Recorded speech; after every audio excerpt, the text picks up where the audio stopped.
Illinois faces some big challenges. Today, we're about to hear a truly honest analysis of the problems we face. Equally as important, you'll also hear an in-depth discussion of some practical solutions. This is your radio source for stories, the insight, and the answers you won't hear anywhere else.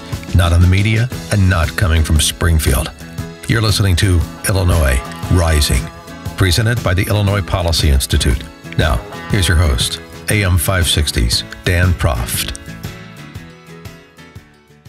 Welcome to another edition of Illinois Rising. I'm Dan Proft, morning answer host on AM 560, Chicago's Morning Answer with Amy Jacobson, 5 to 9 a.m., Monday to Friday. And joining me on this edition is Pat Hughes, who is co-founder of the Illinois Opportunity Project, illinoisopportunity.org.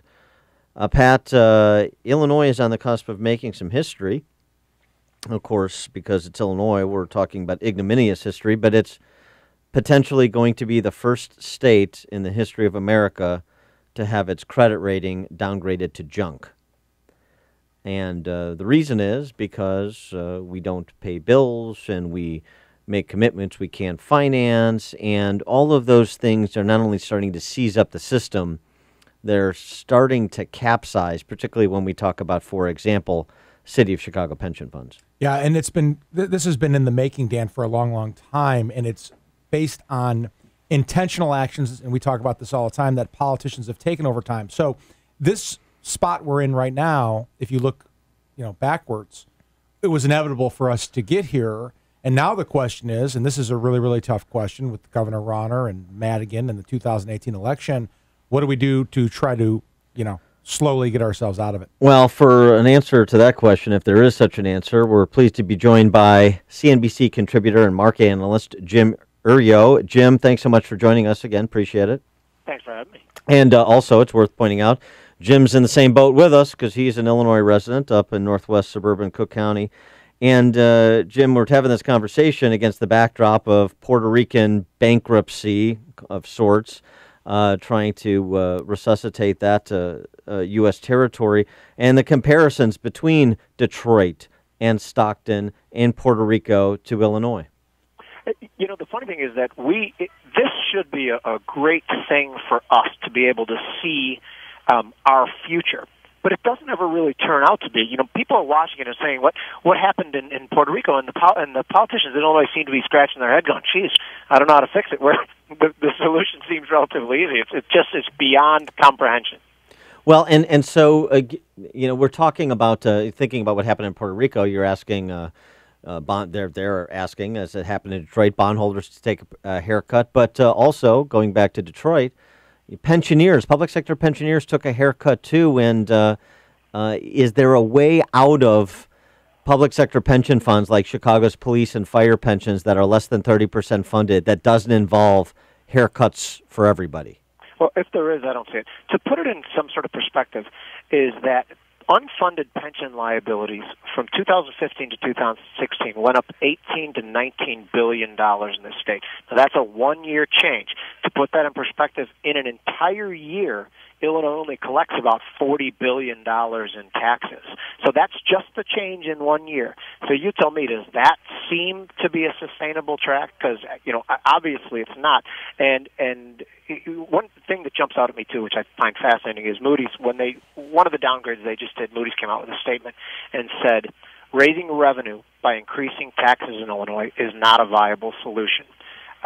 That can only mean one thing, that they think we're taxed enough already, correct? Yeah, right. Yeah, I think that is what it means. And it poses the political question, which is, it's obvious, obviously, to you. It's obvious to Dan and I and anyone who crunches these numbers, and the ratings agencies see it.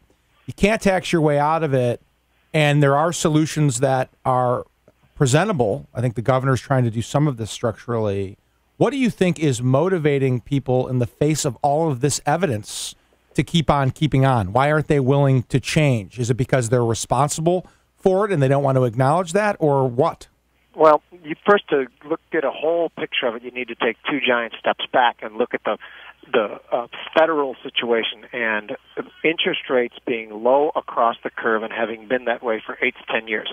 So what happens, and by the way, I hope this isn't too long-winded, and it's going to get to a point that answers your question. But what happens then is that we keep forcing people to walk further and further out the risk curve in search of yield.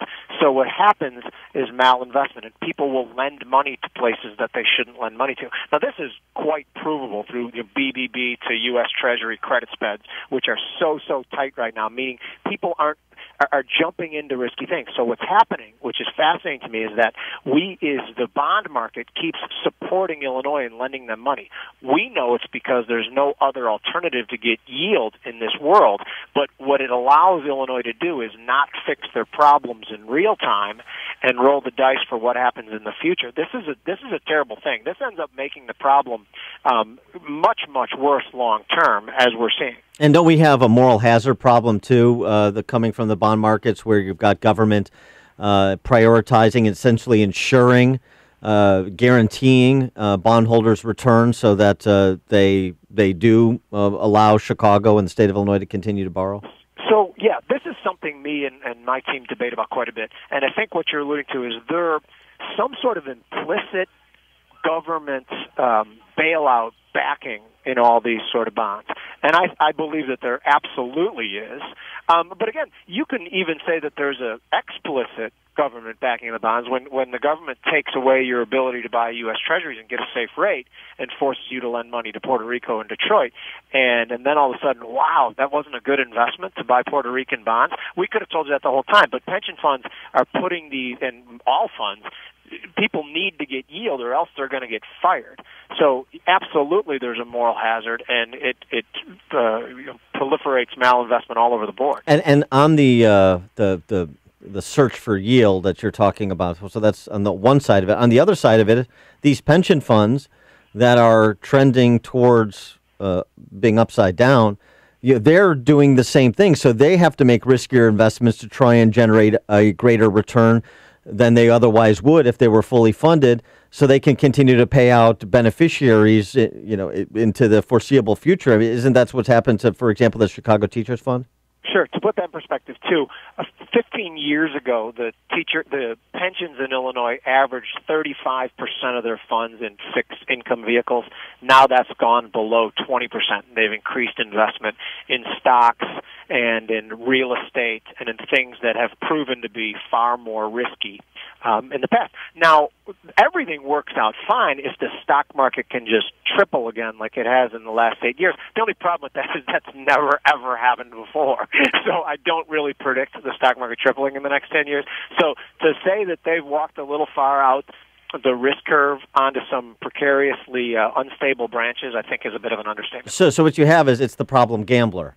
I'm continuing to lose, I'm borrowing to continue to gamble, and I'm continuing to lose, so I'm exponentially increasing the depth of the hole from which I need to dig out. Let it roll. That's exactly what it is. And remember, too, that the problem in here is that it's the problem gambler at least is playing with their own money.